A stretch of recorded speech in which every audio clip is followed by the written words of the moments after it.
Continuando no nosso primeiro módulo do Familiarizando, hoje vamos para a quarta aula. Já falamos a respeito da criação, um Deus perfeito que criou todas as coisas perfeitas, e falamos a respeito do problema introduzido na humanidade, que é o pecado. E hoje, a grande beleza dessa mensagem, que é o Evangelho, que nos diz a respeito da redenção que há em Cristo Jesus. Nós encerramos a última aula de maneira muito esperançosa, acreditando e perguntando-nos quem pode nos salvar. E hoje vamos perceber que Deus providenciou um meio pelo qual eu e você podemos ser salvos. Diante disso, hoje vamos falar a respeito da salvação que há em Jesus e acerca dos seus termos técnicos e teológicos para que entendamos e compreendamos aquilo que Jesus nos proporciona por meio da sua graça. O termo técnico utilizado por isso é esse termo latino, do latim, que é a Ordo Salutis, ou seja, a ordem da salvação. Presta atenção. Quando se diz que uma pessoa em particular foi ou é salva, o termo é frequentemente usado sem a profundidade da Escritura ou sem uma apreciação da graça de Deus. A Bíblia é muito clara em dizer que os crentes são salvos pela graça, e essas doutrinas especificam as formas pelas quais essa graça é manifesta no crente e por meio dele. A Escritura define diferentes aspectos e passos da salvação de uma pessoa, desde o primeiro ouvir do Evangelho até o caminho para a eternidade. Cada um desses aspectos se coincide, já que todos eles são parte da salvação de uma pessoa, mas eles também mantêm suas características distintivas nas Escrituras e no plano redentor. Deus aplica essa redenção no tempo certo, naqueles que Ele escolheu desde a eternidade. Portanto, ao falarmos a respeito da salvação, é necessário que nós ampliemos esse assunto e compreendamos todas as variações, ou melhor, todas as manifestações dessa salvação e dessa redenção. Porque, de fato, a Bíblia dá-nos muita riqueza em relação à obra realizada de Cristo em nós e os efeitos dessa obra realizada em nós. E se tratando da Ordo Salutis, da ordem da salvação, nós percebemos pelo menos 9 passos, biblicamente falando, a respeito da ordem da salvação. Primeiro passo, chamado de eleição.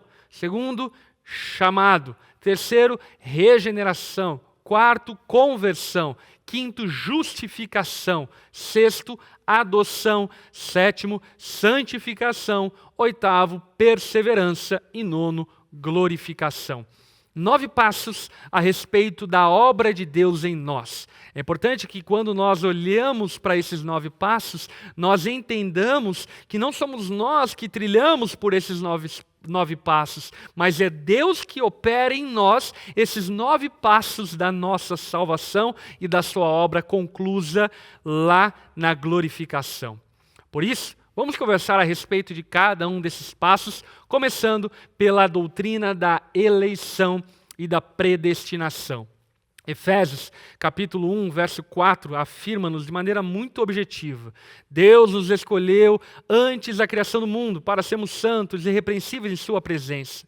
Em amor nos predestinou para sermos adotados como filhos por meio de Jesus Cristo, conforme o bom propósito da sua vontade, para o louvor da sua gloriosa graça, a qual Deus nos deu gratuitamente no amado. 2 Tessalonicenses 2,13, mas nós devemos sempre dar graças a Deus por vocês, irmãos amados pelo Senhor, porque desde o princípio Deus escolheu para serem salvos mediante a obra santificadora do Espírito e a fé na verdade. Portanto, a doutrina da eleição e da predestinação, ainda que tenham variáveis aonde alguns creem de certa forma e de outra forma, é necessário que compreendamos biblicamente que ela é o princípio da nossa salvação. Em outras palavras, nós somos salvos porque Deus proporcionou um meio para a salvação por meio da eleição. Ele escolheu nos salvar, porque se Ele não tivesse escolhido nos salvar, nós não poderíamos ser salvos. E basicamente é acerca disso que nos fala a eleição. Fala-nos de um Deus que escolhe nos salvar quando nós não poderíamos fazer isso por nós mesmos. Segundo princípio, ou segundo passo da salvação, é o chamado do Evangelho. O Pai determinou um caminho normativo pelo qual Ele chama os pecadores a qual Ele quer salvar para a salvação. E esse chamado que Deus chama os pecadores para a salvação é por meio da pregação do Evangelho. É muito importante compreendermos que o meio que Deus decidiu usar para salvar os pecadores é chamando-os por meio da mensagem do Evangelho. Por esse motivo, Jesus foi tão enfático em dizer que nós deveríamos ir por todo o mundo e pregar o Evangelho a toda criatura. Deus poderia usar outros meios? Não tenho dúvida. Porém, Ele escolheu nos usar como meio para que pecadores sejam salvos. É pregando o Evangelho, sustentando o Evangelho e anunciando o puro Evangelho que pessoas são salvas em Cristo Jesus. Regeneração. O chamado geral do Evangelho é eficaz quando o Espírito Santo faz com que a palavra de Deus seja entendida, apreciada e crida no coração de um indivíduo. Então, nós aqui temos um problema muito sério. E o problema é, o homem tem o seu coração endurecido e ele não busca Deus. Como nós resolvemos esse problema? A maneira como Deus resolveu esse problema foi através da regeneração. Quando o Evangelho é pregado, o nosso coração é regenerado e tendo o nosso coração regenerado, essa mensagem que é pregada faz sentido para nós. E fazendo sentido para nós, ela possibilita-nos a salvação.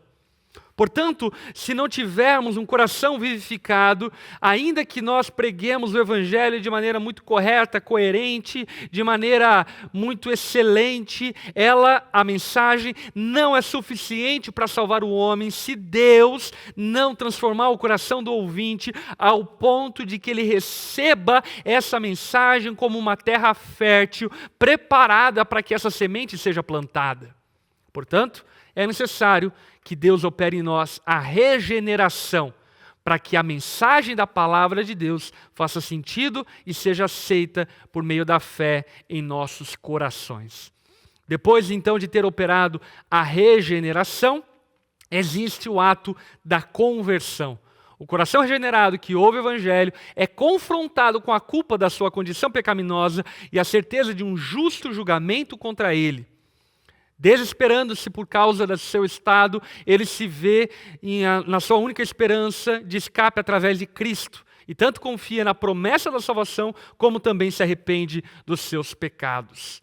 Portanto, normalmente nós atribuímos a salvação apenas à conversão, mas a conversão é um dos passos da salvação. A conversão é operada depois de que nós, tendo recebido o Evangelho, tendo tido o nosso coração regenerado, agora nós podemos responder por meio da graça de Deus a essa mensagem, nos convertendo dos nossos maus caminhos, mudando a nossa forma de caminhar. Você percebe? O arrependimento e a conversão é posterior à pregação do Evangelho e ao coração regenerado. E normalmente o que as pessoas fazem equivocadamente é exigirem arrependimento e conversão sem mesmo terem tido o coração regenerados. É impossível que nós tenhamos uma atitude diferente se nós não formos regenerados e aí, como resposta a essa regeneração, a esse novo coração que nós recebemos, então nos convertemos dos nossos maus caminhos e nos arrependemos diante do Senhor. Tendo, uma vez nos arrependido, aquilo que a palavra nos fala é que nós somos justificados por Deus. E esse é um outro passo da salvação de Jesus em nós. Não é suficiente que nós meramente tenhamos nos arrependido diante do fato que reconhecemos nossos pecados. É necessário que a obra de Deus tenha sido realizada para nos perdoar. Não é suficiente que saibamos que precisamos de salvação, é necessário que sejamos salvos. E a salvação, nesse aspecto, se demonstra através desse termo, justificação. Justificação fala-nos de um Deus que nos proporcionou um meio para que fôssemos declarados justos, ainda que tenhamos sido não Você entende? Justificação é tornar justo o injusto. E a justificação não é uma obra de passação de pano no pecado do homem. A justificação foi proporcionada através do fato de Jesus ter pagado o nosso pecado na cruz, levando sobre si a nossa maldição, e dessa forma, então, a justiça de Deus recai sobre nós. Recai sobre nós, porque Jesus levou sobre si a nossa culpa. Sendo assim, somos declarados justos e feitos justos por meio da justificação. O sexto passo da ordem da salvação é a adoção. E é interessante nós estarmos conversando a respeito disso, porque talvez você pense, tá, mas quanto tempo dura entre um e o outro? Quantos dias? E a grande realidade é que todos esses aspectos da salvação, em grande medida, podem inclusive serem simultâneos. Deus operando todos esses aspectos no mesmo instante, no mesmo momento. Agora, nós precisamos compreender toda a obra de Deus para que, como introduzimos essa aula, nós possamos o glorificar de modo devido, e não só o glorificar de modo devido, mas nos apropriarmos da salvação que recebemos. Por exemplo, nós acabamos de falar acerca da justificação e não podemos aceitar condenação, porque já não há mais condenação para aqueles que estão em Cristo Jesus. Se Jesus nos perdoar, certamente seremos livres de toda a condenação do pecado, porque fomos justificados. Você consegue perceber a importância de conversarmos acerca disso? E tendo sido então justificados, nós somos adotados. João, capítulo 1, verso 12 nos diz: contudo, aos que o receberam, aos que creram em seu nome, deu-lhes o direito de se tornarem filhos de Deus, os quais não nasceram por descendência natural, nem pela vontade da carne, nem pela vontade de algum homem, mas nasceram de Deus. Portanto, João está nos falando a respeito dessa realidade da adoção. Fomos justificados, e agora, tendo sido justificados, Deus apenas não atribui culpa a nós, mas Ele atribui crédito a nós, nos adotando para pertencer à sua família. A obra salvífica de Cristo é tão maravilhosa, ao ponto de tornar nós que éramos inimigos em seus filhos. A obra de Deus é tão maravilhosa ao ponto de nos tornar, nós que não éramos povo em seu povo, de ter nos adotado para pertencer à sua família eterna. Sétimo passo da ordem, os salutes, da ordem da salvação, é a santificação. Deus nos santifica. Aquele que começou a boa obra há de completá-la. Todos aqueles que foram salvos ainda não são uma obra completa, ainda que já seja uma obra realizada. Não são uma obra completa porque Deus está aperfeiçoando essa obra, mas são uma obra realizada no sentido de que Ele promete que acabará essa obra a qual Ele mesmo começou. E esse processo se chama de santificação. Um processo operado por Deus em nós, nos dando graça e forças para que cada dia que passe sejamos pessoas mais parecidas com Deus e tenhamos um coração mais parecido com o dele. Portanto, todos aqueles que foram salvos têm um especial chamado de buscar a semelhança de Cristo em tudo que fazem por meio da santificação, essa obra contínua realizada por Deus em nós, nos tornando parecidos com Ele.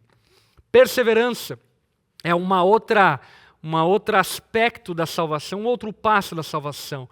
A doutrina da perseverança nada mais é do que a fé nas Escrituras que nos afirmam e nos confirmam de que Deus há de terminar aquilo que Ele começou.